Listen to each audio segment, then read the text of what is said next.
8 September کو جو application دی تھی غلام حیدر کے وکیل نے، جب 8 سپٹمبر کو غلام حیدر کے والد صاحب امیر جان صاحب ان کی ملاقات ہوئی تھی غلام حیدر کے وکیل ایڈوکیٹ روشن عظیم صاحب کے ساتھ، 8 سپٹمبر کو انہوں نے پریکٹیکلی اس کیس میں جا کر پہلی اپلیکیشن دی تھانہ ملیر کینٹ میں۔ تھانہ ملیر کینٹ سے مراد پولیس اسٹیشن ہے، جس طرح سے بھارت میں اے ٹی ایس ہوتا ہے، راہ ہوتا ہے، اس طرح سے ہمارے یہاں پہ پولیس اسٹیشن ہوتا ہے۔ جب آپ نے کسی کے بھی اگینسٹ کرمنل پروسیڈنگ کرنی ہے، انیشیٹ کرنی ہو، تو آپ وہاں پہ جا کے سب سے پہلے اپلیکیشن سبمٹ کرتے ہیں، دین اس اپلیکیشن کے اوپر آگے فردر پروسیس ہوتا ہے اور ایف آئی آر کٹتی ہے، جس کو ہم فرسٹ انفارمیشن رپورٹ کہتے ہیں، اور دین وہ ایف آئی آر کسی انویسٹیگیشن آفیسر کو مارک ہوتی ہے، اور اس کے بعد انویسٹیگیشن کا پروسیس جو ہے وہ سٹارٹ ہوتا ہے۔ مرچنٹ بھائی میں یہ اس لیے بتا رہا ہوں کہ کیونکہ بہت سارے لوگ بھارت سے ہمیں دیکھ رہے ہیں، تو وہ یہ لیگل ٹیکنیکلٹیز دونوں ملکوں کی تھوڑا بہت فرق ہے۔ جیسے ہمارے بہت سارے لوگ پاکستان کے یہ نہیں جانتے کہ what is A T S, A T S کا ایبریویشن کیا ہے۔ اب یہاں پہ تو جیسے اے ٹی سی ہوتا ہے، اینٹی ٹیررزم کوڈ، تو کئی یہی سمجھ لیتے ہیں کہ پتہ نہیں یہ کوئی اینٹی ٹیررزم لگ گئی ہے سیما حیدر کے اوپر۔ تو اس طرح سے یہاں پہ ہمارے میں تھوڑا سا پروسیجر بتا رہا تھا ساتھ ساتھ کہ پولیس اسٹیشن میں جو ہے سب سے پہلے کمپلین یا اپلیکیشن لانچ کی جاتی ہے، اس کے اوپر ایف آئی آر کٹتی ہے، وہ ایف آئی آر کسی انویسٹیگیشن آفیسر کو آئی او کو مارک ہوتی ہے، دین وہ اس کے اوپر انویسٹیگیشن سٹارٹ کرتا ہے۔ انویسٹیگیشن مین کلیکشن آف ایویڈینس، اس ایپلیکیشن کے حوالے سے وہ ایویڈینس کٹھے کرنا شروع کرتا ہے، اور دین وہ ایویڈینس کلیکٹ کرنے کے بعد لوگوں کو ایویڈینس کلیکشن آف ایویڈینس کے لیے لوگوں کو اریسٹ بھی کر سکتا ہے، اس کی بے شمار پاور ہوتی ہیں، اور کوئی چیز اگر کسی سے قبضے میں لینی ہو تو وہ بھی لے سکتا ہے۔ تو پھر اس کے بعد جب یہ سارا انویسٹیگیشن کا پروسیس کمپلیٹ ہوتا ہے، پھر اسی دوران انویسٹیگیشن کے دوران جہاں پہ ضروری ہو کسی شخص کو اریسٹ کر کے فزیکل ریمانڈ بھی لے سکتا ہے کورٹ سے۔ فزیکل ریمانڈ یہ ہوتا ہے کہ کورٹ سے پرمیشن لینا کہ اس شخص کو میرے حوالے کیا جائے 3 یا 4 دن کے لیے یا 15 دن کے لیے یا 20 دن کے لیے۔ تو یہ سارا پروسیجر پاکستان میں انویسٹیگیشن میں آتا ہے۔ تو یہ میں آپ لوگوں کو بتا رہا تھا کہ بہت سارے لوگوں کو بھی یہی نہیں پتا، کہ کیونکہ لوگ یہ سمجھ رہے ہیں کہ شاید اس میں سزا ہو جانی ہے اور ڈائریکٹلی پتہ نہیں کیا کر دینا۔ تو ابھی انویسٹیگیشن کا پروسیس جو ہے وہ آگے بڑھا ہے۔ آج ایس پی کینٹ جو ملیر کینٹ ہے، جو ایس پی مین ہوتا ہے جو ایک زون کا انچارج ہوتا ہے، سپرنٹینڈنٹ آف پولیس، جس کے نیچے کوئی 15 20 30 پولیس اسٹیشن ایک رف اسیسمنٹ کے مطابق میں آپ کو بتا رہا ہوں کہ ہوتے ہیں۔ آج انہوں نے خود بلایا تھا غلام حیدر صاحب کے والد صاحب کو اور غلام حیدر کے وکیل صاحب کو، اور انہوں نے جا کے اپنی اپلیکیشن کے بارے میں ان کو ایکسپلین کیا، اور اپنے پاس جو ان کے خدشات تھے یا جو ان کا گریوینس تھا انہوں نے ان کو جا کے بتایا۔ اس حوالے سے اب چیزیں آگے بڑھی ہیں، وہ سارے نام بھی انہوں نے دیے ہیں، جس میں اس دوران انہوں نے پوچھا کہ آپ کہتے ہیں کہ آپ کے دوران ایک ریما رند ہے جو کہ سسٹر ہے اس کی سیما حیدر کی، اور سمیرا رند جو کہ اس کی سمیرا رند جو کہ اس کی بہن ہے، اور ایک آصف رند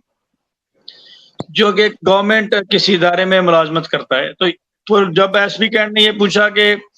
آپ نے کس بیس کے اوپر اس کو نامینیٹ کیا ہے، تو وہ ساری چیزیں ایف آئی آر میں آپ نے کس بنیاد پر نامزد کیا ہے، تو وہ کچھ چیزیں کانفیڈینشیل ہیں، جو ساری چیزیں پھر وہ سامنے رکھی روشن عظیم صاحب نے، اور وہ پوری گفتگو سے سیٹسفائی ہوئے،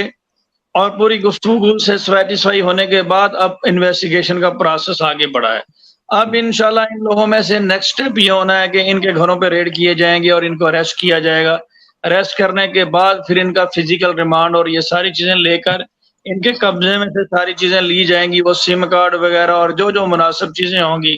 اور جو بندہ سیما حیدر سے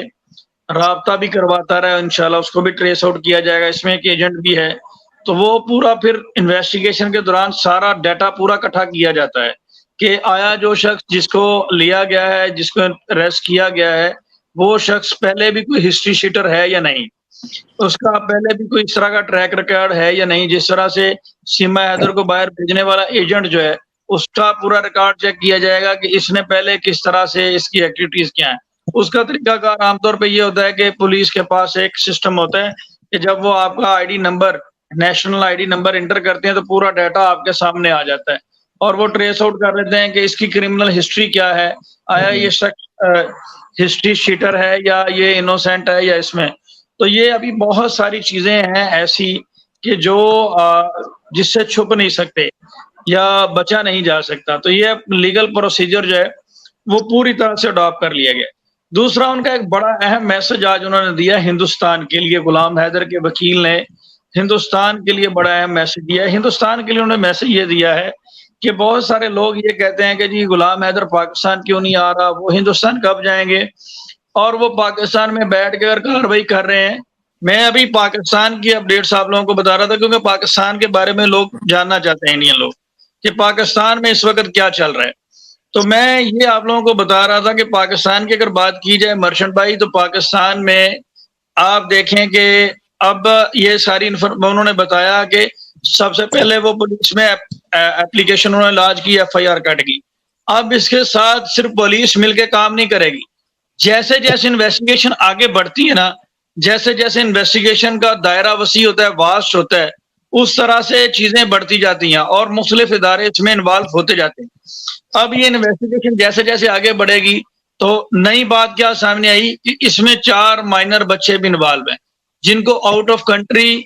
جو ہے وہ بھیجا گیا. ابھی تک تو اسمگل کیا گیا, ابھی تک زبانی کلامی باتیں کی گئی, لیکن غلام حیدر کے وکیل صاحب نے ان 4 بچوں کا پاکستانی ڈیٹا, ان کا رجسٹریشن جو سرٹیفکیٹ ہوتے ہیں, برتھ سرٹیفکیٹ, جو کہ یہاں کے پاکستان کا نیشنل ڈیٹا رجسٹریشن سینٹر ہے نادرا جس کو ہم کہتے ہیں, نیشنل ڈیٹا رجسٹریشن اتھارٹی جو نادرا ہے, جو کہ انٹرنیشنل لیول پہ اس کی تعریف کی جاتی ہے, اس میں جو اس کے رجسٹرڈ ڈاکومنٹ تھے, جیسا کہ جو 18 سال سے کم عمر ہمارے یہاں پہ پاکستان میں بچے ہوتے ہیں ان کا ایک ڈاکومنٹ بنتا ہے جس کو ہم چھوٹا آدھار کارڈ یا چھوٹا شناختی کارڈ کہتے ہیں, جس کو ہم بے فارم کہتے ہیں. اور جو 18 سال سے بڑے لوگ ہوتے ہیں ان کا آدھار کارڈ یا نیشنل آئی ڈی کارڈ بنتا ہے. تو ان بچوں کا جو بے فارم ہے, جو کہ 18 سال سے کم عمر بچوں کے لیے جس کو ہم شناختی کارڈ کہتے ہیں, اس کی فوٹو کاپیاں جو ہے وہ پرووائڈ کر دی ہیں غلام حیدر کے وکیل صاحب نے پولیس ایجنسی کو. اب ہوگا کیا کہ وہ نیشنل جو ہمارا ادارہ ہے نادرا, وہاں سے ان تمام ڈاکومنٹس کی ویریفیکیشن کروائیں گے. اب ویریفیکیشن کروانے کے بعد وہ ادارہ رپورٹ دے گا کہ these are the true and genuine documents. اس کے بعد کیا ہوگا کہ اس رپورٹ کو مد نظر رکھتے ہوئے اس بات تک پہنچیں گے کہ یہ بچے واقعی پاکستان میں بورن ہوئے ہیں, پاکستان کے سٹیزن ہیں اور پاکستان کے یہ نیشنل ہیں. اس کے علاوہ جب یہ بچے پیدا ہوئے تھے, اگر یہ ہاسپٹل میں پیدا ہوئے ہیں تو ان کا وہاں سے میڈیکل لیا جائے گا. تو یہ پورا ایک چین آف ڈاکومنٹ اسٹیبلش کی جائے گی کہ یہ بچے پاکستان کے سٹیزن ہیں.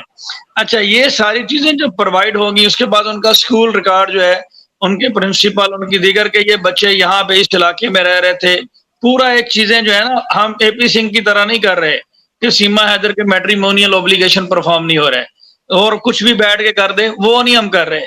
ٹھیک ہے, ہم پروفیشنل لوگ ہیں, ہم سے مرچنٹ بھائی یوٹیوب پہ بیٹھ کے بک بک مچ مچ کھچ کھچ نہیں ہوتی. ٹھیک ہے, ہم پریکٹیکلی بات جو ہوتی ہے وہ کرتے ہیں. آپ نے دیکھا ہوگا کہ عام طور پہ میری یوٹیوب پہ 2 ویڈیوز آ رہی ہوتی ہیں. آج میرے پاس پھر اس حوالے سے کوئی اپڈیٹ نہیں تھی جو میں لائیو میں ہی کرنا چاہتا تھا, تو میں نے ویڈیو اپلوڈ نہیں کی شام کے ٹائم. تو ہمارا اس طرح سے نہیں ہے کہ ہم مسلسل انٹرویوز دیتے رہیں یا اس طرح کی مچ مچ بیٹھ کے کرتے رہیں اور پریکٹیکلی نتھنگ ہو.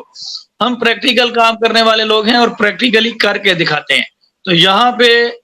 ان کا اسکول ریکارڈ آپ نے دیکھا ہوگا روشن عظیم صاحب کو, وہ بچوں کا اسکول دکھا رہے ہیں جہاں پہ بچے پڑھتے ہیں, ان کے ٹیچرز کو مل رہے ہیں. ڈیفینیٹلی اب روشن عظیم صاحب باہر بچوں کا جو اسکول ہے اس کی دیوار دیکھ کے تو واپس نہیں آئے. انڈرسٹینڈ کرنے والی بات ہے کہ وہاں سے وہ کچھ نہ کچھ ایویڈنس لے کر آئے ہیں, وہاں سے وہ شاید اکٹھے کرنے گئے تھے اور وہ اپنی ڈیوٹی بڑا ایکٹیولی اس کو پرفارم کر رہے ہیں, پرائیورٹی بیسس پہ اس کیس کو دیکھ رہے ہیں. اب اس کے علاوہ اب یہ سارا ڈیٹا پورا اکٹھا ہو جائے گا تو جو امپورٹنٹ چیز ہے وہ یہ ہے مرچنٹ بھائی کہ اس میں ایک اور ادارہ جو ہے وہ کرے گا کوآرڈینیشن اس کے ساتھ. وہ کون ہوگا؟ وہ ہوگا فیڈرل انویسٹیگیشن اتھارٹی یا ایجنسی, ایف آئی اے, جو ہمارا ایک فیڈرل ادارہ ہے جو انسانی سمگلنگ کے حوالے سے ڈیل کرتا ہے. اچھا, یہ چوری کے حوالے سے اور یہ سارا کچھ جو ہے چوری کے حوالے سے اور زمین کا جو لین دین ہے, یہ جو فراڈ یہاں پہ کرتی رہی ہے اس کو دیکھے گی پولیس. اور جو انسانی اسمگلنگ کا اور ایجنٹ کو بیرون ملک بھیجنا، پاسپورٹ غلط طریقے سے بنانا اور یہ ساری چیزیں، اس کو دیکھے گی ایف آئی اے. تو یہ دونوں پیرالل طریقے سے کام کریں گے. اب یہاں پہ اس کو کرنے کے بعد پھر پاکستان کا جو ہائی کمیشن ہے وہاں پہ اپلیکیشن موو کی جائے گی. یہ سارا ڈاکومنٹ ساتھ لگا کر یہ ساری انویسٹیگیشن کمپلیٹ ہونے کے بعد ان چیزوں کو بیس بناتے ہوئے پاکستان کا جو فارن آفس ہے وہاں پہ اپلیکیشن موو کی جائے گی. اور وہاں پہ اپلیکیشن موو کرنے کے بعد جو پاکستان کا ہائی کمیشن بیٹھا ہوا ہے انڈیا میں، ان کو اپلیکیشن موو کی جائے گی اور یہ سارا ڈیٹا ان کو پرووائڈ کیا جائے گا تاکہ ان کو سمجھ آ سکے اور وہ چیزوں کو انڈرسٹینڈ کر سکیں اور وہ وہاں پہ بیٹھ کر یہ نہ کہیں کہ یہ تو ہمارے سٹیزن ہی نہیں ہے، اور ہم کہیں جی سٹیزن ہیں تو وہ کہیں جی کیسے کہیں تو ہم کہیں جی قسم اٹھا کر کہتے ہیں یہ دیکھو میں نے راکھی بندھوائی ہے، یہ میری بہن ہے. ہم ایسے نہیں کرتے. ہم پریکٹیکلی ان کے سامنے چیزیں رکھیں گے کہ جناب یہ دیکھیں یہ ناظرہ آپ کا ایک ورتھ مینشن ادارہ ہے، اس کی رپورٹ ہے، یہ اسکول سرٹیفکیٹ ہیں، یہ دیگر سرٹیفکیٹ ہیں، یہ آپ کے گورنمنٹ ہاسپٹل کا ریکارڈ ہے، یہ میرج سرٹیفکیٹ ہے غلام حیدر کا، یہ ساری چیزیں، اور یہ پولیس کی انویسٹیگیشن رپورٹ ہے اور یہ ایف آئی اے کی انویسٹیگیشن ہے. اب آپ کو پھر اس حوالے سے ایف آئی اے ایک لیٹر لکھے گا فارن آفس کو کہ یہ بچے پاکستان کے ہیں، اس کو بچے جو ہیں ان کو یہاں پہ ان کو واپس بلایا جائے. اب پھر بھی اگر فارن آفس کام نہیں کرتا تو دین ہم اپروچ کریں گے پاکستان کی ہائی کورٹ کو یا سپریم کورٹ کو. وہاں پہ ہم article 199 of the constitution of Pakistan کے تحت ریٹ پٹیشن فائل کریں گے جس میں ہم فارن آفس کو پارٹی بنائیں گے اور دفتر خارجہ کو اور فارن سیکٹری کو اور انٹیریئر منسٹر کو ہم پارٹی بنائیں گے کہ وہ آگے عدالت میں جواب دیں کہ یہ سارے فیکٹس اینڈ سرکمسٹانسز کے باوجود وہ بچوں کو یہاں پہ واپس کیوں نہیں بلاتے. اب یہاں پہ article 5 of the constitution of Pakistan کہتا ہے کہ everyone should be obedient to law of the Pakistan. اب یہاں پہ بات یہ ہے کہ ہمیں اپنے ملک کا جو قانون ہے اس کا احترام کرنا ہے اور اسے ہم نے فالو کرنا ہے.